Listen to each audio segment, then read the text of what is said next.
sandigan, kaibigan mo, siyang araw mong lagi, at karamay kong sawi, siya ay si Jesus sa bawat sandali.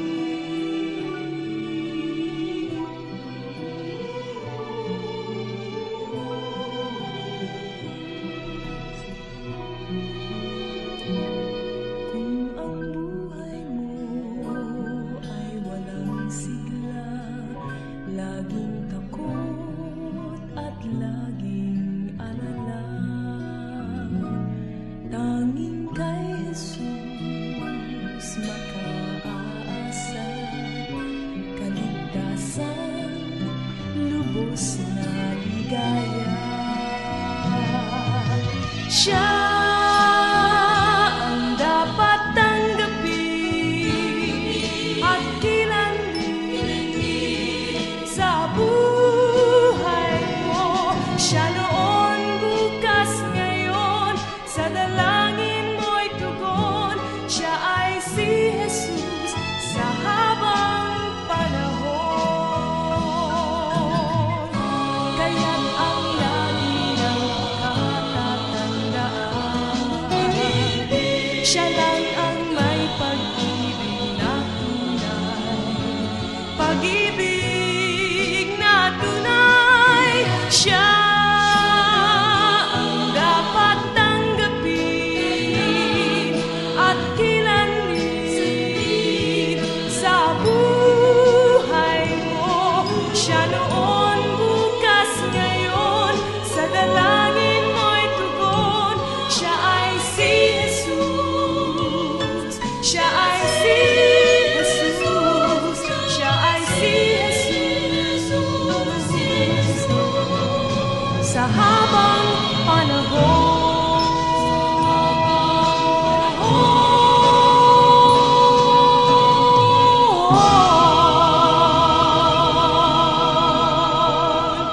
So last time, tinapos natin yung isang part ng isa sa makulay na part ng buhay ni Daniel, na kung saan nakaharap niya, naranasan niyang mamuhay under sa rule, sa pangunguna ni King Nebuchadnezzar. At basahin ko lang uli na mabilis yung application doon sa nakaraang pinag-aralan natin. Doon sa naging karanasan ni Daniel sa kanang 3 under King Nebuchadnezzar's rule, Daniel would recite the dream and its interpretation accurately in verses 31 to 45. But the key result is in verses 46 to 47, and that was a declaration of the glory of Daniel's God. 'Di ba? Nang sabihin ni Daniel kung ano yung panaginip ng hari at kung ano yung meaning ng panaginip ng hari, nakita natin hindi nagduel maigi doon ng Biblia. Kundi mas mahaba pa nga yung account ng kung saan si Daniel nagpasalamat na siya sa Lord. 'Di ba? Nagpasalamat siya sa Lord. Hayaan yung basahin ko sa inyo muli yung part na yun kasi maganda yung part na yun eh. Ang sabi sa verses 19 hanggang 23, nung gabi na yon, matapos siyang sabihan ni Arioch, then the secret was revealed to Daniel in a night vision. So Daniel blessed the God of heaven. Daniel answered and said, nung sabihin sa kanya ng Diyos yung panaginip at yung meaning ng panaginip, blessed be the name of God forever and ever. For wisdom and might are His. And He changes the times and the seasons. He removes kings and raises up kings. He gives wisdom to the wise and knowledge to those who have understanding. He reveals deep and secret things. He knows what is in the darkness, and light dwells with Him. I thank you, sabi niya, and praise you, O God of my fathers. You have given me wisdom and might, and have now made known to me what we asked of you. For you have made known to us the king's demand. Ang haba, no? Pero kung babasahin ninyo na mag-usap sila ng hari, simpleng-simple lang niyang pinaliwanag yung panaginip ng hari. Of course, kung babasahin niyo yung buong kwento, mahaba siya. Pero, kung titignan natin, naglaan din si Daniel ng time upang isulat yung kanyang papuri sa Diyos. So, ganun din sa atin. In life, as with weather, there are times of high pressure or low pressure. But there are never times of no pressure at all. Laging merong pressure sa buhay. Kung ayaw mo ng pressure, all you have to do is to die. Kasi yung pressure, may iiwan naman sa mga mahal mo sa buhay. Kung wala ka namang iniwan, kundi puro pressures naman. Okay? So, ang buhay na ito, merong high pressure, merong low pressure. There's no such time as no pressure at all. Our choices during these changing times tell a lot about us. Doon lumalabas ang tunay na karakter, attitude ng isang tao kapag dumaraan na siya sa iba't ibang klase ng pressure sa buhay. So ang tanong, where is our focus in times of pressure sa buhay? Katulad ni Daniel sa kanong 3, nakita natin, hindi sila nanginig, hindi sila natakot, hindi sila nag-bribe, okay? Kundi, with full diplomacy, di ba, nag-usap pa nga sila ni Aryok, tapos kampante sila, punong-puno sila ng confidence na nakipag-usap kay King Nebuchadnezzar. Hindi sinabi sa Biblia at sila'y nangangatal sa takot at pawis na pawis at hindi makakain ever mula nang iibalita sa kanila ni Aryok ang bagay na ito na sila ipapatay ng hari. Hindi eh. Di ba? Hindi sila ganun. And that is true. Lalabas yung tunay na ugali ng tao natin kapag andyan na ang mga problema, ang mga pressures in life. Are we scrambling to protect ourselves at all costs? Kasi maraming tao, sige, mamili ka. You will embrace Islam or mawawalan ka ng trabaho. Allahu Akbar! Di ba? Tanggap ka agad. Embrace ka agad kay Allah. Allahu Akbar! Ganun ka agad siya. Huwag lang mawalan ng trabaho. No? Napaka-cheap, ano? Ipagpapalit mo yung Diyos sa trabaho mo. And yet, maraming gumagawa niyan.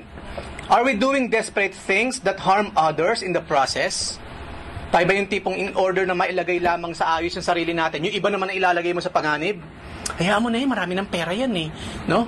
Yung bang marami kang kadahilanan, saka hindi lang yan, matagal na siya nabuhay sa mundong ito, siguro it's time for him to go. Di ba? Siya na lang po ang pugutan ng yung ulo. Ako kasi medyo mahaba pa ang time. I want to live and enjoy life. Di ba? Ano pa? Or are we more concerned about how our actions will reflect on our God? At ganun yung ginawa ni Daniel sa kanong 3. Naging kampante sila, punong-puno sila ng confidence nang harapin ang bagay nito kasi again ang eksena dito merong itak o merong espadang nakaumang sa kanilang mga leeg. They were about to die. And yet kampante punong-puno ng confidence ang ating mga kapatid. At doon natin nakita nag-reflect sa kanilang attitude sa sitwasyong yon yung klase ng kanilang pananampalataya meron sa Diyos. Ganun din sa atin. Kaya nga, of course, tao tayo, we have emotions. Diba? Kaya lang, wag naman tayo masyadong maemo. Normal ang problema sa buhay, pero ika nga natin muli, face your problem, do not Facebook it. Anong kinalaman ko dyan? At kinakailangan kong mabasa yung bagay na yan. Diba?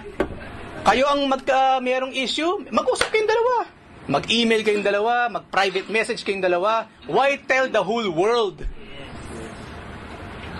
Emo, mga wala sa ayos na pagharap sa mga problema sa buhay. Because our actions will reflect on our God. Yan ba ang mga Kristiyano? Kaarte? No wonder, ganun ang tingin ng mga tao sa atin.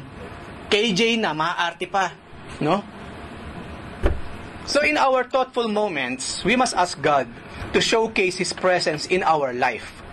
Use these moments to line up with the eternal purposes and honor of God.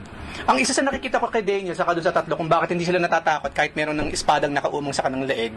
Because they know, even though hindi pa nila nababasa yung sinabi ni Paul, to live is Christ and to die is gain. Pero taglay nila yung doktrinang yun. Thousands of years ang pagitan ni Daniel sa ni Paul, and yet the doctrine is the same. For Daniel, for Shadrach, Meshach, and Abednego, to live is Christ. Ang mabuhay sa mundong ito ay para sa kapurihan ni Kristo, at ang mamatay para kay Kristo is for gain. So it's okay with me either to live or to die. Anyway, langit naman ang punta ko. Ganun din si Paul. Thousands of years, no, bago itong 4 na mga kapatid na ito. At dapat tayo ganun din. Kaya nga minsan may mga teachers, may mga pastors, may mga messages, may mga kapatid na nagtatanong kung sakaling dumating na ba, iniaabot na ng Panginoon sa iyo yung tinatawag na final exit mo sa mundong ito. Are you really willing and ready to accept that? Kung tutusin, wala kang choice. Kapag nag-abot ang Diyos ng final exit mo sa mundong ito, wala kang magagawa. At hindi ka pwedeng pumili ng eroplanong sasakyan mo. Is either mamatay ka sa sakit, mamatay ka sa aksidente, okay? Natulog ka, hindi ka nagising. Sakit din yun kung tutuusin sa loob. Or yun nga, nagmamalfunction na unti-unti ang mga laman loob mo hanggang isang araw nga natulog ka, hindi ka na nagising. Namatay sa katandaan. Yun lang naman ang way para mamatay eh. Right? Mamatay ka sa aksidente. Ayaw. Mamatay ka sa sakit. Ayaw. Mamatay ka sa katandaan. Kung ayaw mo pa rin yan, anong klaseng kamatayan pa hinihintay mo? Hindi ka makakapili ng kamatayan na magiging kapamaraanan upang makuha ka ng Lord. At itong mga ito, malinaw na malinaw kung anong klaseng kamatayan ang harapin nila. Ugot, ulo. And yet, handang-handa sila with full confidence kasi alam nila, okay, fine, maraming salamat sa kasi by this time, according sa pag-aaral natin last time, nasa teens pa lang itong mga kapatid na ito, teenagers. Okay, teenagers, and yet they are willing to die for the Lord. Enough! 19 years, 18 years is enough for me na enjoy ko na ang buhay. Iba kasi hindi, huwag mo muna ako kunin, Panginoon. Hindi ka pa natatanggap ang kanyang matamis na, oo, hindi pa kami nakakapagpakasal. I don't want to die unmarried. Gusto ko muna mag-asawa, maranasan ang buhay mag-asawa, and everything that goes with it. Then, take me. Di ba maraming, of course, normal naman sa tao yon. Kaso again, kung nagbibigay na ang Diyos ng final exit paper sa'yo, wala kang magagawa. Accept it gladly. Katulad sa nangyaring ito, it seems nagbibigay na ng final exit ang Lord, pero hindi pa naman iniaabot, nakaganon lang. No? At nakita natin yung kanilang naging reaction sa bagay na ito with full confidence sa ating Panginoon. So yun yung huling kabanata ng kung saan si Daniel, si Shadrach, si Meshach at si Abednego, sila ay namuhay for a short period of time sa pinag-aralan natin under King Nebuchadnezzar. At dun sa maiksing panahon na napakita lang ang faith nila sa God, regardless kung mamamatay sila o hindi. At maraming taon ang lumipas after that. So teenager sila, dun sa unang pinag-aralan natin, sa pag-aaralan natin ngayon, meron na silang edad. Okay? May edad na ang ating mga kapatid. So nagkaroon ng new king. Sa chapter 5, verses 1 to 4, makikita natin dyan, nagkaroon ng bagong hari. As we approach Daniel 5, we see a man who challenged everything, especially the God whom Nebuchadnezzar had turned to years before. The year is 538 BC before Christ, 23 years after Nebuchadnezzar's death. So matagal na panahon na silang nanilbihan under Nebuchadnezzar, nagkaedad sila, at nung mamatay si Nebuchadnezzar, after 20 years, no? Ito naman ang nangyari. Nagkaroon ngayon ng bagong hari. Of course, matapos mamatay si Nebuchadnezzar, nagkaroon ng bagong hari. At yun yung kanyang grandson na si Belshazzar. Okay? Belshazzar. A man devoted to any God. No? But the true God. Marami siyang Diyos-Diyos ang kinikilala, pero hindi yung tunay na Diyos. Siguro sa kanan natin pag-usapan ano nangyari kay Nebuchadnezzar. But to make the story short, itong si Nebuchadnezzar po, dumating ang time sa kanyang pagmamatigas sa tunay na Diyos ng Israel, nila Daniel, Shadrach, Meshach, and Abednego. Ito pong si Nebuchadnezzar isang araw, kasi ang feeling niya sana yung king of the world eh. Sana yung God, kumbaga, God, ako masusunod. Isang araw, binigyan siya ng Panginoon ng sakit sa utak. No? Nung magkaroon ng sakit sa utak si King Nebuchadnezzar, nagmistula siyang hayop. Gumagapang, kumakain ng damo, no, humaba ang kanyang mga kuko. So, siyempre, hindi na siya nakakapag-trimming ng kanyang balbas sa kabuhok. Nagmukha siyang hayop. Until isang araw, no, niloob ng Panginoon na matapos na yung span of time na kinakailangan niyang mamuhay ng gano'n na parang hayop bilang parusa ng Diyos, bigla siyang isang araw, habang nanginginain siya ng damo, si King Nebuchadnezzar, naisipan niyang tumingala sa langit. And then, he remembered God. The one true God, bumalik ngayon yung wisyo ni King Nebuchadnezzar. And after that, nagpuri siya sa nag-iisang Diyos na buhay.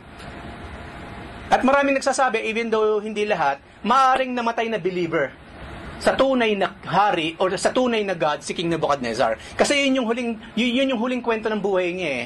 Nagpuri siya sa Diyos ni Daniel. Kaya bumalik yung kanyang wisyo. Kaso nga, siyempre, bilang tao, humantong pa rin siya sa kamatayan, sa physical death. At nung mamatay nga si King Nebuchadnezzar, then enter Belshazzar. Devoted sa lahat ng klase ng Diyos na meron sila, pero hindi sa tunay na Diyos. It's a devotion that would bring his own downfall and that of his kingdom. Lilinawan ko na lamang ang aking salita. Okay?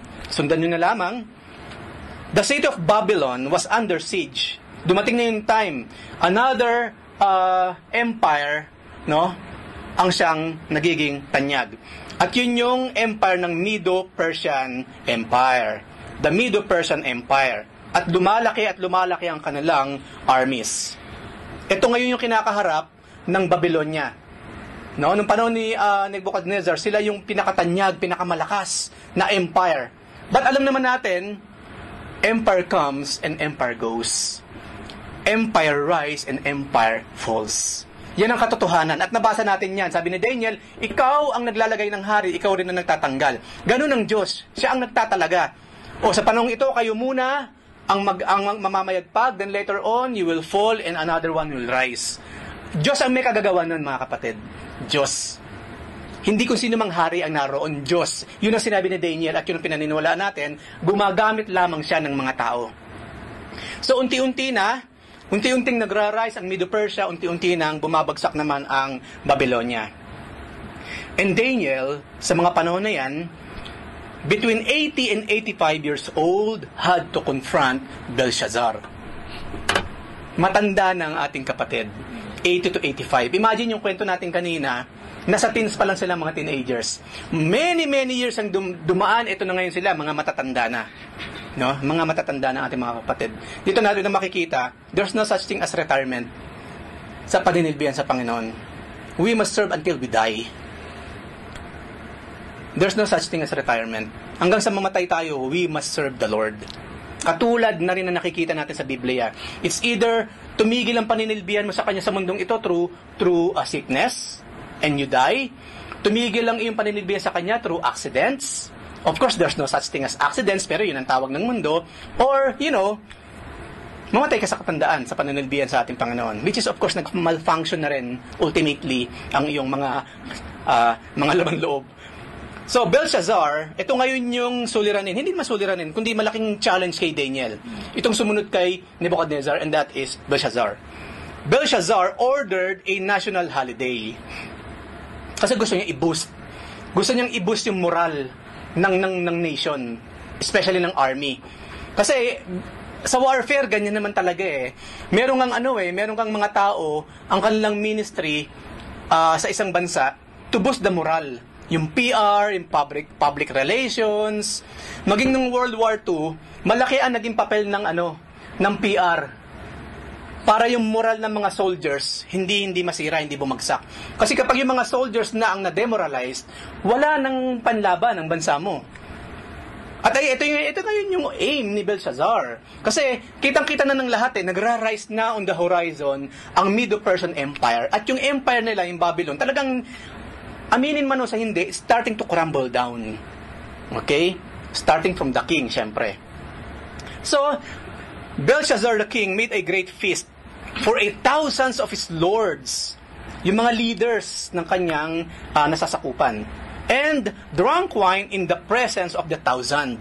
So lahat ng mga leaders, from president, let's say, hanggang sa pinaka-assistant barangay, tanod, nandun lahat to boost the moral ng lahat.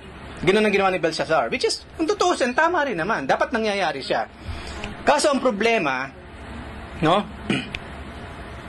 bukod doon, meron siyang ginawang ibang klase ng bagay. So, bakit daw? Why would he do that? Several reasons are possible. Una, it was to put the people at ease. See? Nagra-rise ang Medo-Persian Empire, pero look at us, we're feasting. Nagkakasayahan tayo. Ibig sabihin, magtiwala tayo sa ating emperor, magtiwala tayo sa ating armed forces, na kung at ease sila, dapat maging at ease din tayo. Ibig sabihin, handa ang bansa natin about this threat. That's why. It was to put the people at ease. Like someone who nervously whistles his way through a graveyard. Iba kasi parang, di ba, pampalakas ng loob. Kunyari, pauwi ka na sa bahay, galing ka sa isang diskuhan dun sa barangay, Sa probinsya kasi, ganun eh. No? Pag galing ka sa birthday or whatsoever, pag pauwi ka na sa bahay nyo, gabi. Dadaan ka, cemetery pa naman lagi ang daanan, pauwi ng bahay. Di ba kumakanta ka? No? Di ba?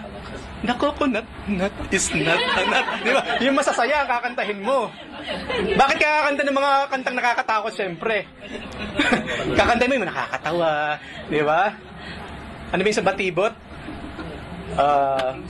Ayun, pare-pareho. Ano ba yung nalimutan? Tong, pagtong, kitong alimango sa dagat. Siyempre, ganun ang tao, di ba? Para ba medyo ma-alleviate yung kanyang takot? Parang ganun ang ginagawa nila. No? Kung bakit ginawa ni Belshazzar ito. So he invited 1,000 city leaders to portray an atmosphere of confidence in spite of the danger. Kasi kung yung mga leaders mismo ang kakikitaan mo ng takot, tapos na yung buong nasasakupan maging ng mga leaders na yan. At maging sa simbahan ito, sa grupong kalit-lit na ito na grupo natin, kung kami mga leaders ang kakakitaan ninyo ng takot, di takot na rin kayo lahat unless merong someone among you na merong ganong klase ng tapang. No, oy pastor, kilabutan ka naman, wag kang kilabutan. Diba? Ba't ka natatakot? Ba't ka kinakalabutan? Kilabutan ka naman. Sa ginagawa mo. Di ba? Pero kaya nga leader eh. Ngayon bilang leader, pwede ka bang kakitaan ng kahinaan? Siyempre hindi. Hindi siyempre. Hindi ko sinasabing dapat supermen, superwomen ang mga leaders. Na pagdating, ito nga pala ang ating tagpagsalita. Super Chris! Tapos nakakapa pa talaga si Chris, di ba?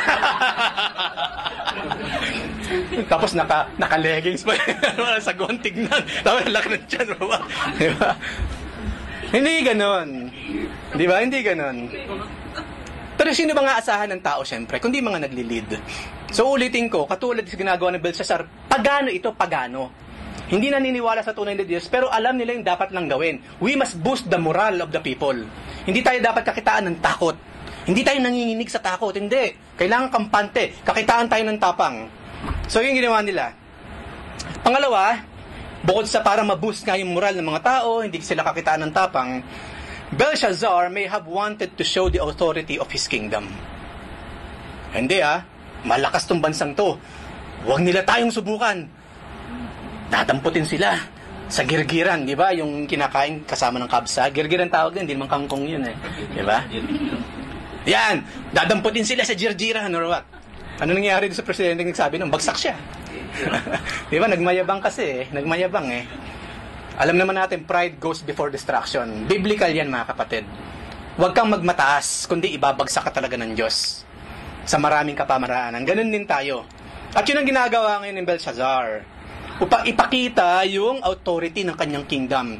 Matibay, kumbaga kung magkakaroon tayo ng mga TV commercials, kasi nga nakaharap tayo nakaambang ngayon isang digmaan against sa isang nagra-rise na napaka-powerful empire. Marami mga TV ano ngayon yan, mga commercials, yung biglang lalabas na ganon, di ba? Biglang magsasalita yung president at ibubus niya yung moral ng mga tao. Di ba? At sasabihin niya, huwag kayong matakot.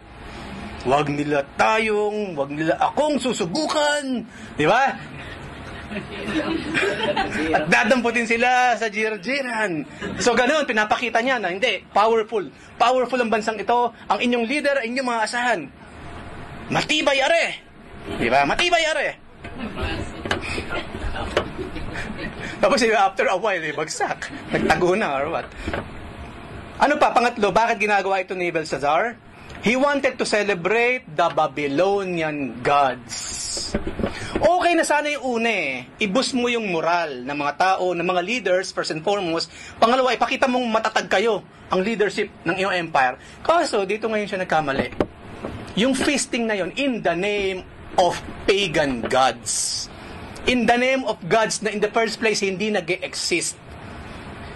There is no other gods, mga kapatid. There is only one God.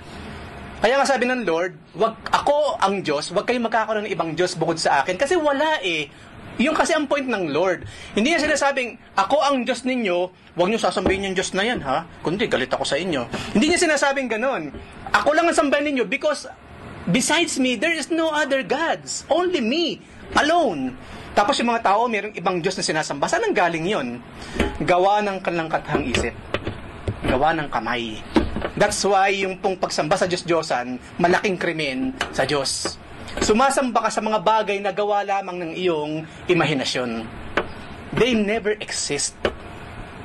At kung sakaling nagpe-pray kayo sa isang batong may korte, mukhang taong napakaganda, matangos ang ilong, maputi, at yung prayer mo doon, tila ba nagkatotoo? Anong sinabi ni Paul? Abay, mga demonyo ang nasa likod ng bawat rebulto, demonyo.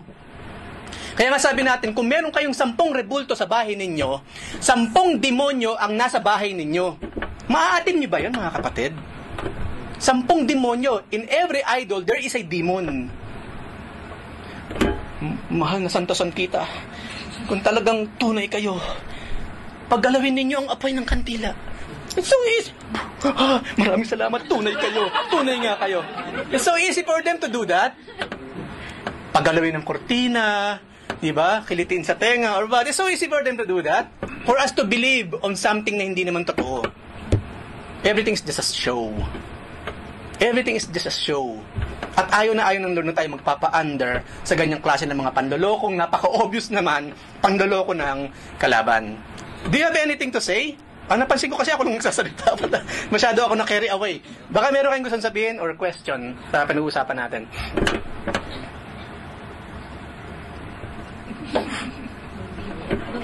Okay. Tuloy natin. Para nga naman makarami tayo. Ano ginawa ni Belshazzar? No? Doon sa feasting na ito, para doon sa kanilang mga Diyos-Diyosan, these gods were displayed on the walls of the banquet hall. Andyan sila, nakapalibot ang iba't ibang klase ng mga Diyos-Diyosan nila habang sila ay nagfe-feast.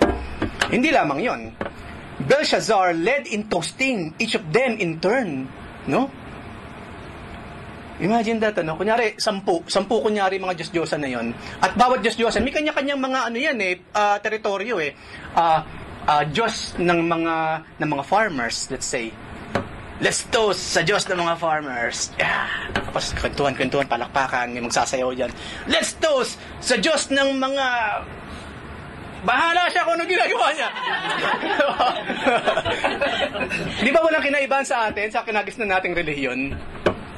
Bawat trabaho, merong patron. Patron saints. Yan, patron saint ng mga mangingisda, patron saint ng aso.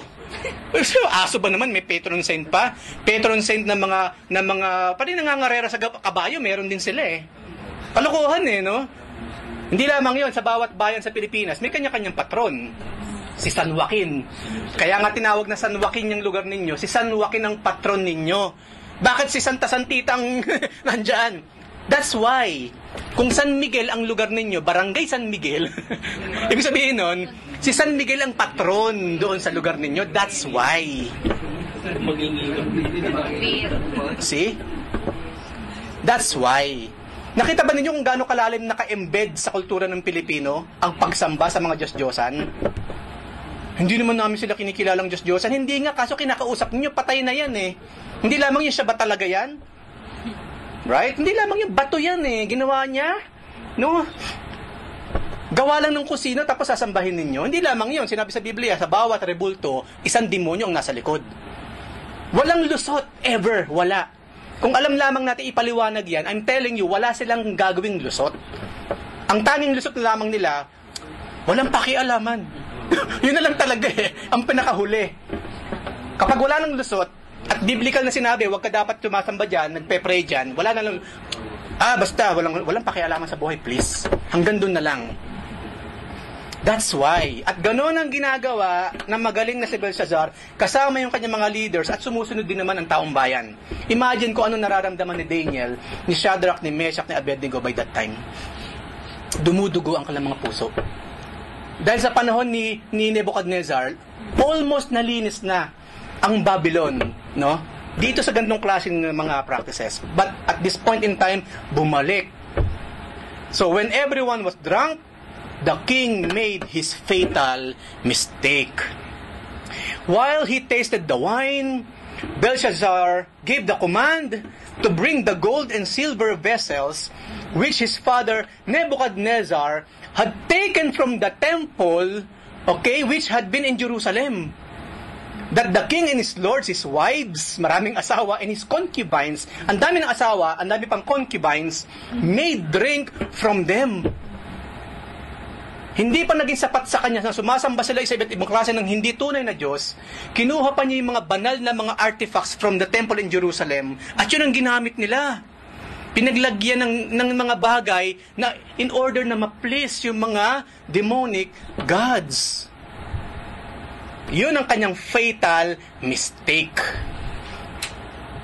Dito makikita natin, kung mabivisualize mo lang ng Diyos, nagliliyab ang kanyang mga mata sa kanyang mga nakikitang ginagawa ni Belshazzar. At dito sa punto na ito, gusto ko magtanong sa inyo, paano natin ginagamit yung something na supposedly para sa Diyos at ginagamit mo ngayon sa mga bagay na against sa Diyos? Nagbigay ko ng example para yung mga brain matters natin medyo kumilos ng konti. Magbigay ko ng mga, marami yan, hindi mabibilang, pero kayo mismo, magbigay ko ng example. Mga bagay na supposedly, ginagamit mo, iniaalay mo sa Diyos, pero iniaalay mo sa sanlibutan, iniaalay mo kay Satanas, directly or indirectly. Magbigay kayo ng example. Paano yan, brother? Sino yung nagsabing oras? Sige nga, pakipaliwanag. Will you please explain? Sino yung salita? Sino yun? Ay, ikaw, sige, pakipaliwanag. Yung lagi natin nakakalibawa dito, pag nandito, Okay. nakafocus, pero paglabas, Defocus na. Sa anong kapamaraanan? Bigay kayong example sa example mo. Paano yan? ayun, yun nga, pag nasa labas na, iba na yung ginagawa. Nahati na katawan niya paglabas. Okay. Okay, iba na yung ginagawa. Okay, ano pa? Ha? Talent. Talent? Paano yung Sister Mel? Like, lagi mo lang ini-example. Pagdating dito, hindi ka makapagbigay ng pupupuri sa Panginoon sa pagkanta o kaya sa pagsayaw. But then, pagpunta mo sa labas, nilalambada mo ang iyo. Dancing queen pa. Siya pang mananalong dancing queen. Kalalaking tao, dancing queen. O, di ba? Hindi ba pwede dancing king na Hindi, queen ako. Okay, maganda yan. Ano ba? Isa na lang para medyo yung brain natin medyo mas squeeze ng konti. Pero, brother, paano? Halimbawa mo, pagka oras ng service, meron ng pang lights, pang-overhead naman. Pero parang nabagsak sa loob niya. Pero pag sa ibang bagay na mag-nagastos ng pera, ano siya, hindi nagdadalawang isip, halimbawa sa gadget. Hindi nagdadalawang isip na bumili ng Okay. Hindi naman masyadong importante. Ano ba, yung buslo, ano? Pag sinabi ng kapatid na tayong lahat pa tumayo sa ating pagbibigay, ang tingin mo sa buslo, halimaw talaga. Parang diring-diri ka sa buslo. Di ba parang may ketong tong buslo na to? Di ba? Di ba? Pero sa labas naman talaga, parang kang galit sa pera. Di ba? Minsan pa nga may sukle, no, keep the change. Oo, di ba? Kung makapag-tip ka pa, here's the tip. Here more. Diba? Pero sa simbahan, para ka namang mukhang halimaw. Parang bibig ng halimaw yung pinakabutas ng buslo Ang tingin mo Oo nga naman. Diba? At marami, baka Agnes, meron kong gusto sabihin? Facebook, kahit pang Okay, paano naman, sister? Imbis na yung word of God ang i-share kahit kung ano-ano na lang na nauuso. Oo nga naman. Imbis na word of God, word of Satan, di ba? Minsan. Of course, extreme na masyado yun. Imbis na mga bagay na makalangit, puros bagay na makamundo. Wala naman masamang i-share, siyempre, yung mga masasayang nangyayari sa buhay natin. Pero we know our limits, siyempre. No? Naka-cheers ka pa talaga Naka-cheers ka bang ganyan? No? Sabihin mo, nasama lang ako dyan, di ko nga alam Oh, come on. Come on. Malay ko naman yung pala yung hawak ko. Diba? Kasi nga, iba ka na rin Ibang espiritu nang sasayo ko. Hindi mo na alam ang ginagawa mo, syempre. Diba? At marami pang iba. At dito sa specific na pinag-uusapan natin, napaka-evil ng ginawa ni Belshazzar. Mga bagay na, kasi alam naman natin yung Temple of God, di ba? Yung Temple of God, yun yung nagsisimbolize sa presence ng Lord sa Israel, sa Jerusalem. Of course, the earth, yung kasing yung heaven is God's throne. At ang earth, tuntungan lang ng paa niya. Pero, bakit kinakailangan pa may temple? Symbolize lamang ng temple yung presence ng Lord among His people. Tapos, sa loob ng temple na yon, na ang nare-represent niya, yung presence ng God, may mga gamit. Lalagyan ng insenso, puro sa Diyos lang yan, mga gagamitin sa iba. Anong tabo ito? Saan ang galing itong tabo na to? Sa temple yan. Hindi pa pwede yun.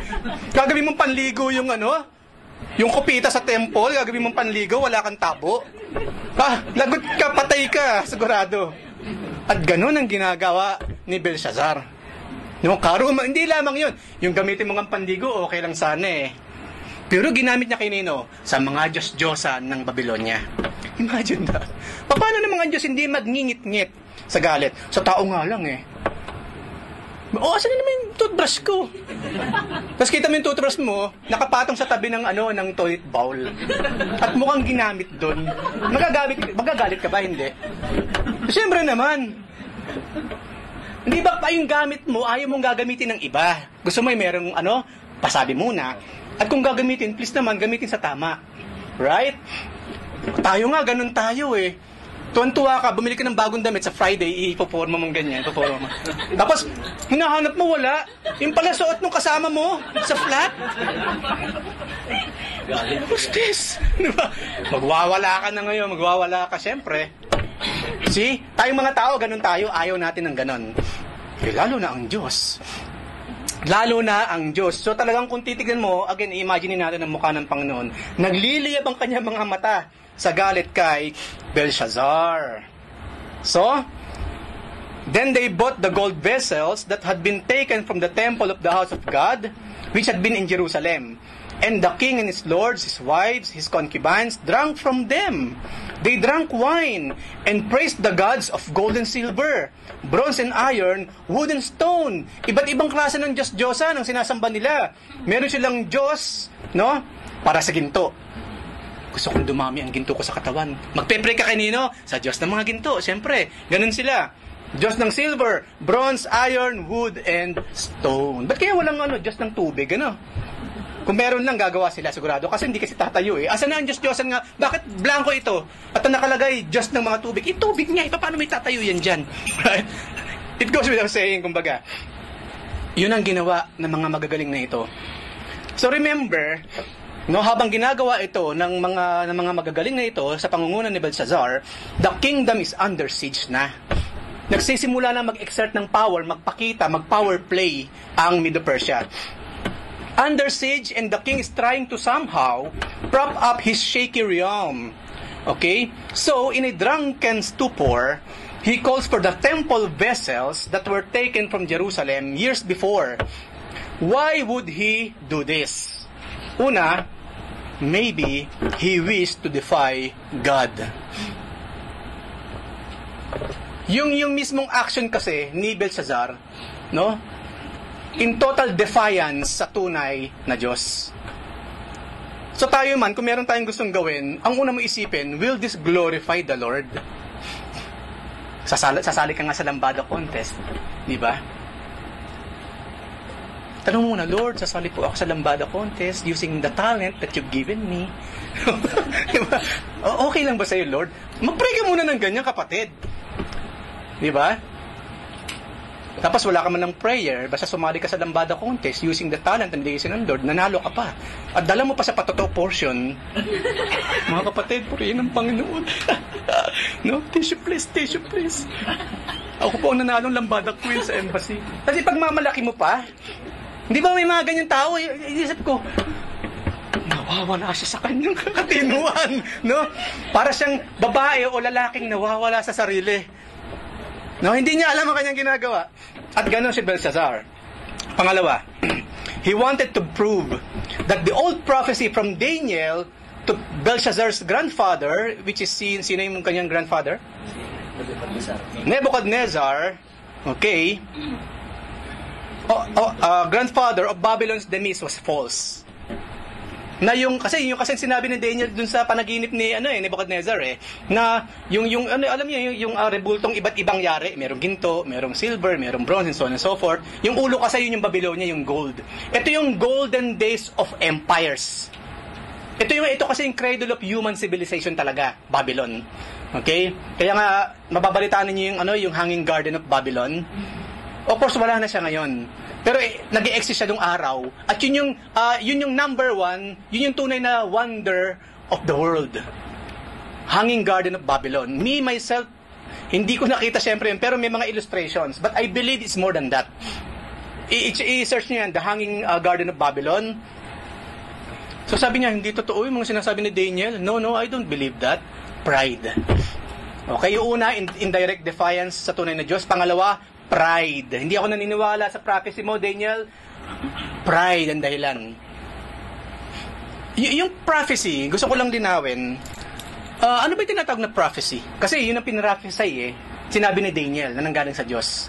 Prophecy yung dream kasi na yun ni Nebuchadnezzar is a prophecy kung ano mangyayari sa sa darating na panahon. Ano ba yung tinatawag na prophecy? Prophecy is a word. Bukod doon, ano ang meaning ng prophecy? Prophecia. Hula? Hula ba yun sa Tagalog? Doon siguro ko yung hula. Ha? Sa mundo, hula. Vision. Hula. Yung hula, actually, napakababaw no? Ang hula kasi, out of the air, nanguhuli ka ng something na wala naman hanggang sa mahit mo lang yung tama. Yun ang hula. No, actually, yung Tagalog na translation ng prophecy, which is hula, hindi tama yun. That's wrong. Totally wrong. Wala lang may ibang Tagalog word kasi for that. Pero that's wrong. No? Yung prophecia, actually, salita ng Diyos yun, na sinabi sa isang prophet. Kaya tinawag na prophet kasi siya yung nagde-declare ng prophecy from God. Ang prophet, mga kapatid, simple lang, kung anong propeta, spokesperson ng Diyos. Yun ang meaning ng prophet. Tagapagsalita ng Diyos. Ngayon, yung prophecy, yun yung isip ng Diyos, yun yung kanyang plano in the future, nasasabihin niya ngayon dun sa propeta, nasasabihin niya ngayon sa mga tao.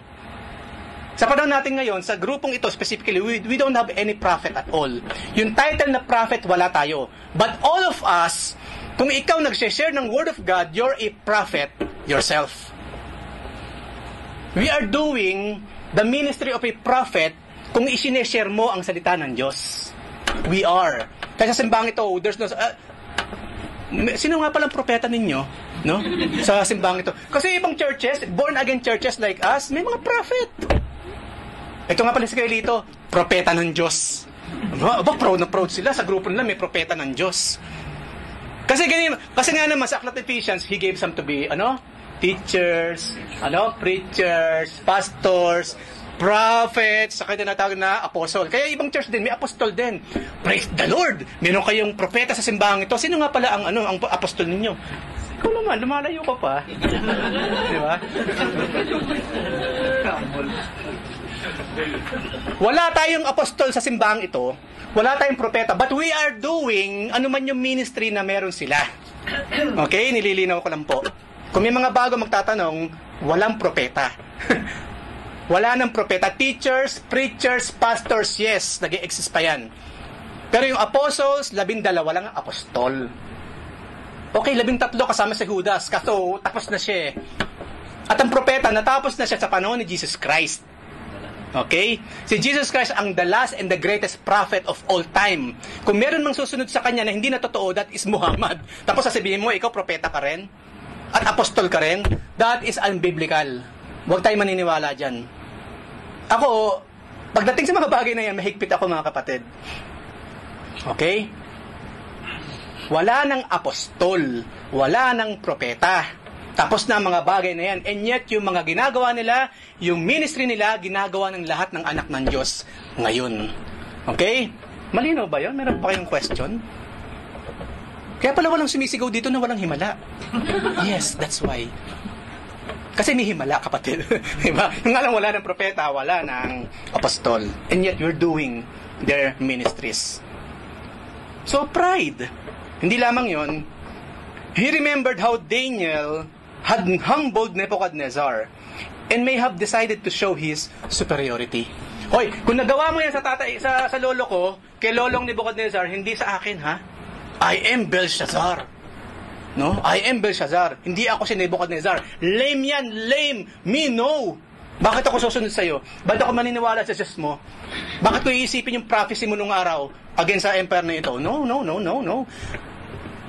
Yun si Belshazzar. Nagmamalaki siya against the God, the one true God. Kung mapapansin ninyo mga kapatid, lagi kong ginagamit yung term na the one true God. Kasi gusto kong yung katagang yan, mga katagang yan, ma-embed na sa ating mga isipan. There is no other God. Wala. There is none like the Lord. Wala. Isa lang ang Creator, God. Wala nang iba pa. Kung meron silang ibang Diyos na sinasabi, that is not true God.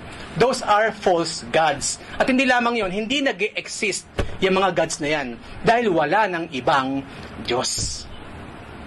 That's why God, big deal sa Kanya yan. Yung pagsamba sa mga Diyos-Diyosan, pagsamba sa mga rebulta, sa mga gawa ng kamay ng tao, big deal yan sa Diyos. Dapat big deal din sa atin. Papayag ba tayo? Kunyari, binigyan ka ng Panginoon ng spiritual eyes. Umuwi ka ngayon sa inyo. No? Siyempre, sangkaterba ang rebulto. Pag uwi mo ngayon, meron kang spiritual eyes. Meron na kagano'n ng mga demonyo sa likod. Diba? Tuwan-tuwa. Habang nagpe-pray yung mga tao, diba? Maraming salamat po. Santo Santita sa inyong... inabutan mo, nagpe-pray sila doon. Ay, kita mo may impactong nakagano'n sa likod. Matutuwa ka ba? You will do everything in your power to get rid of that. With love. With wisdom. Mula sa Lord. Kung bibigyan ka ng Panginoon ng spiritual eyes, you will see those things. Those abominable spirits sa likod ng bawat rebulto. Yung mga rebulto pa naman, minsan life size. Ang lalaki pa. No? Pagpasok mo ng pinto, magandang umaga po, lala, laki-laki, nakaganon pa talaga yung rebulto. Di ba? Malalaking rebulto minsan sa atin, life size Kasi according sa Biblia, 6'5", si Santo Santito. Kaya ganyan siya kalaki. No? Demonyo ang nasa likod ng mga yan. Sinabi sa Biblia, hindi ako mga kapatid ha. Kung meron kayo reklamo sa sinasabi ko, puntahan niyo si Paul, makipag-usap ka sa kanya. Kasi siya nagsabi nun. And we believe, sinabi ng ating kapatid. Meron kayong gustong tanong or anything na gustong idagdag sa mga pinag-usapan natin? So, whatever the reason in a time when Belshazzar should have been fasting, kasi nga, kamatayan na nakaamba sa kanya, imbis na nagpa-fasting, nagfi-feasting. Di ba? They have been fasting instead of feasting, no? He showed his utter contempt for the Most High God. He toasted his idols with vessels intended for the worship of God. Such a great crime. Abominable crime against our God. So sa pangyayaring ito, sa maiksing, sa 2 pages na ito na ating pinag-uusapan, nakita natin anong klaseng hari ngayon ang kinakaharap ni Daniel. We thought si Nebuchadnezzar, siya na yung pinaka-worst kind of king ever na pwede mong kaharapin. No. Dito nakita natin, this is 100 times or more, no, than Nebuchadnezzar. Itong si Belshazzar. At ito ngayon yung challenge na kinaharap ng ating kapatid na si Daniel. Kala natin tapos na ang kwento dun sa una? Hindi po. Mga pauna pa lamang yun, mga patikim. Kung paano ipinakita ni Daniel, Shadrach, Meshach, sa kanya Abednego, ang kanilang confidence sa ating Panginoon. Maipapakita mo ang confidence mo in the face of a real big problem and challenge in life. Doon mo maipapakita yan. Kaya nga hindi pwede na may problema ka, bagsak ka na kaagad. Kasi kung Kristiyano, yun nga ang way Yun ang means, kapamaraanan upang may problemang malaki. May ipapakita ko ngayon ang pagka-Kristiyano ko. Dapat ganun Hindi yung may problema, no? Nawala na rin siya. Naipakita niya yung kakulangan niya sa pananampalataya at kakulangan niya ng confidence sa Lord. And it must show outward. No? Oh brother, bakit naman ganyan ang mukha mo? Mukhang nilamukos na Reynolds foil. No? Wag mo kong husgahan, brother. May kapayapaan sa aking puso. Lalabas kasi siya Di ba? Ibang mga ngatwirang pa, don't judge me, I'm not a book. Di ba? Right? Si Daniel ba, si Shadrach, si Meshach, si Abednego, sinabing at nang sila'y punta ni Arioch at ibalita na sila'y papatay ng hari, mukhang nilamukos na Reynolds wrap ang kanang mukha. May sinabing man ganon? Hindi. Normal. Kung ano sila, kapag walang problema, ganon din sa utsura nila nung may problema sila. Arioch, bakit? Ay, sabi nga na pala ng hari, papatay na kayo. Ganun ba? Okay. You know. Right? Hindi sinabing, sila'y nanlumo, nanghina, nanginig si Daniel, no? At hindi makapagsalita kay Aryok. Hindi normal. As if hindi kamatayan yung nakaganon, nakaumang sa kanilang mga leeg. Doon mo makikita kung talagang meron na tayong confidence sa Lord. Kapag binigyan ka na ng termination letter. At totoong termination letter, hindi joke ang pinag-uusapan natin. Okay? Hindi lamang yun, at marami pang kapamaraanan upang ipakita sa iyo ng Diyos. Kasi alam na ng Lord The Lord knows the heart. Ang tanong, ikaw ba alam mo ang puso mo? Hindi mo makikita. Unless meron dumating sa iyong challenge in life and you will see what you are made of sa harap ng ating Panginoon. Especially again sa mga leaders. Hindi dapat kinakakitaan ng kahinaan ang leaders. But yes, we are. No? But you are doing your best na maging malakas, maging matapang, no, for the Lord. Ngayon, kung mismo mga leaders ang hindi kinakakitaan ng dapat makita sa kanila, kung sino pa yung mga lay members, sila pa ngayon kinakakitaan ng leadership quality, parang nabaliktad yata ang usapan dito, ang kwento, or what? Ano ba to? Label lang ba ito? Label? Tanggalin natin label mo, sirain natin yan, at siya na lang italaga natin, at hindi tayo maglalagay ng label, ang Diyos ang magtatalaga sa Kanya. Kaya nga sinabi sa Book of James, sabi ni James, kasi lahat ng mga kapatiran ng araw, gusto maging teachers. Kasi, ang thinking kasi nila, kapag Pharisees ka, kapag religious leader ka, kapag merong party, ikaw yung nasa pinakakabisera, no? Sa'yo, turkey, sa kanila, pugo. Special sa'yo, special. Sabi ni James, wag ninyong gusto niyo lahat maging teacher? No? Why? Kasi yun ang dahilan Akala nila, nandun lahat ang mga, kumbaga, all the good things this life can offer, akala nila, nandun sa mga leaders. Hindi, sabi ni James, tandaan ninyo, mas malaki ang pananagutan ng mga leaders. Kasi silang talagang accountable sa Panginoon. Kumbaga sa isang tahanan, lalaki, yung ama ng tahanan. Kapag nagkakawendang-windang ang pamilya mo, yung lalaki agad ang kinakausap. Kasi supposedly ikaw ang authority. Ikaw ang nagli-lead ng family. Ikaw ang timon sa tulong ng Panginoon, ikaw. Dapat nangunguna ang mga kalalakihan. Hindi nasa hulihan. No brother, pwede ka ba sa gantong panahon, sa gantong gawain? Tatanungin ko muna si sister. Ikaw ang kausap ko. Ikaw ang lalaki. Ikaw ang leader. Humihingi ka ng authority ng sagot sa kanya. Kaya ako pag nakakita ko ng ganyan, hindi ka na kinakausap. Buti pa sa susunod yung babae na kausapin ko. Mga pala sister, di ba asawa mo itong isa sa mga deacon or elder natin? Kasi merong prayer meeting ng ganitong oras, pahig ka ba? Di yung babae na kausapin ko kung ganun pala. Saan ang pagkalalaki dyan? Wala. Napag-aralan na natin matagal na, lumagay tayo sa dapat nating kalagyan. Ang babae, lumagay kayo sa kalagyan ninyo, dapat yung kalagyan, do not, kumbaga, suppress the authority na binigay ng Panginoon sa lalaki. Kayo mga lalaki naman, huwag niyo maibigay sa babae ang authority na binigay sa iyo ng Diyos. Walang kinaiba kay Eva sa kay Adan. Nanguna sa Eva, nagpauna naman, hinayaan siya ni Adam, what happened? Here we are. No, here we are. At yan pa rin ang nangyayari. Ganyan pa rin ang nangyayari sa mundong ito, especially maging sa loob ng simbahan. At hindi dapat yan nagpapatuloy. Kapag nasa tama naman ng lalaki at nagpupumilit pa rin ng babae, in Jesus' name, babae, lumagay ka sa dapat mong kalagyan. Gamitin mo na ang pangalan ni Jesus. But make it a point, tama ka. Kasi kung hindi, binastos mo ang pangalan ng Panginoon. Okay? Meron pa kayong gusto idagdag doon or question? Anything? Hindi ko sinasabi yung parang mga babae maging second class. No. Lahat tayo pantay sa mata ng ating Panginoon. But merong hierarchy na tinatawag. Kung merong Father, Son, Holy Spirit, meron din man yung lalaki, babae, at mga anak. Okay? Sa loob ng tahanan. Okay, meron kayong gustong idagdag? God of the Son. Of course. Yung si Christ. Sa malalaki. Ayan, of course. Sa atin, nalaro pa ng authority.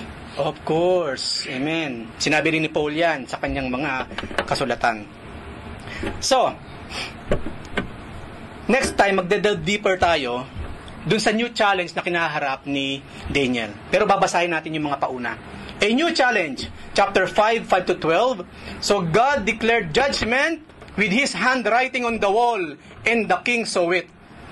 After lang gawin yung pag-cheers nila para sa mga Diyos-Diyosan ng Babylonia, dito ngayon natin makikita eksena, mene, tekel, parsin. Tinimbang ka, ngunit kulang.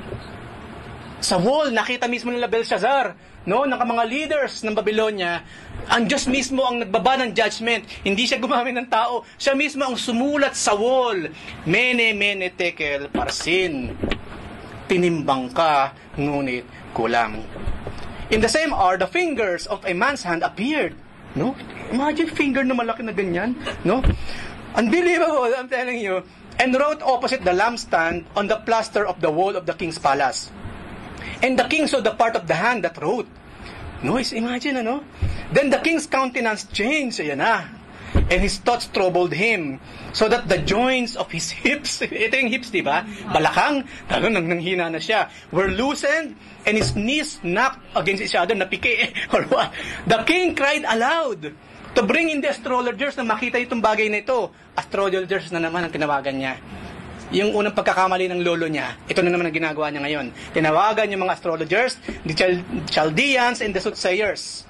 The king spoke, saying to the wise men of Babylon, whoever reads this writing and tells me its interpretation, parang nangyari na ito, di ba? In a very different setting, shall be clothed with purple, and have a chain of gold around his neck, and he shall be the third ruler in the kingdom. Parang yung kay Nebuchadnezzar, ano? No? It's almost the same. So Belshazzar suddenly sobered up nung makita niyo. Lasing na lasing yun, ha? Biglang nawala ang hangover nung makita niya yung writing on the wall. Okay? He became pale and weak, and his knees knocked together. Earlier, he had been too drunk to stand. Now he was too frightened to stand. Kasi napaka-miraculous nung pangyayari na yon. Makakita ka ng parte ng kamay, tapos sumusulat sa pader na ganon. Hindi mo ma-imagine na may mga ganyan mangyayari. I mean, that's fiction or what? No, masyadong mataas dapat imagination mo para makaisip ka ng ganun eh. And yet it happened. At nakita nilang lahat. Nakita nilang lahat. At hindi lamang yun, nag-iwan ng sulat sa pader. Hindi man tibong nakakita ko ng ganito. Sige, pasa na. Basta nakita ko, I know what I saw. No, wala ka namang katibayan. Ang mundo kasi ngayon ganyan eh. Di ba? Hindi, basta may nakita ako. Kung ayaw nyo maniwala, diwag. Ito, may nakita silang lahat at merong naiwang katibayan. Walang kaduda-dudang totoo ang pangyayaring ito. So, he immediately offered a reward to anyone who would interpret the writing. When all his wise men failed, nasa verse 8, he was greatly troubled. His countenance has changed, and his lords were astonished. Ano ngayon ang magagawa ng mga leaders mo na yan, ng mga magagaling? The king completely lost his cool because he faced a situation that he couldn't control. The solution would come from an unlikely place. Mali ang nilapitan niya. Mali ang buhay niya. Mali ang nilapitan niya. Puro mali ang nangyayari sa kanya ngayon. Okay? Kung bakit niya ini-offer yung third place, kasi po meron siyang queen. Hindi pwedeng second. So, panghuli, the queen, because of the words of the king and his lords, come to the banquet hall. The queen spoke, saying, yung babae ang ginamit upang sabihin to dun sa hari, O king, live forever. Do not let your thoughts trouble you, nor let your countenance change. There is a man in your kingdom. It seems nakalimutan na nila itong mga anak ng Diyos na ito, na si Daniel, si Shadrach, Meshach, saka si Abednego. There is a man in your kingdom in whom the spirit of the holy God, nasa kanya ang espiritu ng banal na Diyos. And in the days of your father, light and understanding and wisdom, like the wisdom of the gods, of course pagan kasi itong babaeng to, were found in him. And King Nebuchadnezzar, your father the king, made him chief of the magicians, astrologers, Chaldeans, and soothsayers. Siya pala yung pinaka-leader ng mga ito. Okay? Pero hindi niya kilala. Inasmuch as an excellent spirit, siya na ang leader ng mga taong ito, meron pa siyang excellent spirit, meron siyang knowledge, meron siyang understanding, interpreting dreams, solving riddles, and explaining enigmas were found in this Daniel. Nagbigay na siya ng pangalan. Whom the king named Belteshazzar. Now, let Daniel be called and he will give the interpretation. At yun po ang pag-aaralan natin next time. Pero bago tayo magwakas, look at this. Mula sa bibig ng unbelievers, sa bibig pa mismo ng reyna, nagmula ang papuri sa anak ng Diyos at sa Diyos Himself. Yan ang inaasahan din ng Diyos sa atin. Kaya nga sinabi sa aklat ng Proverbs, hindi ikaw ang dapat pumuri sa sarili mo. Ang galing-galing ko talaga. No. Iba ang dapat pumuri sa iyo. At dito sa pagkakataong ito, nakita natin, hindi ka pa mananampalataya. Ang nakakaalam sa mga papuri sa Diyos, nang dahil sa naging buhay ni Daniel, pagans. Hindi lamang basta pagano, leader ng mga pagans, reyna. My point is this. Kaya nga sabi ng Panginoon, let your light so shine before men, that you may glorify the Father in heaven. Be the light. Be the light. And they will see that light. At papupurihin nila ang Diyos na nasa langit.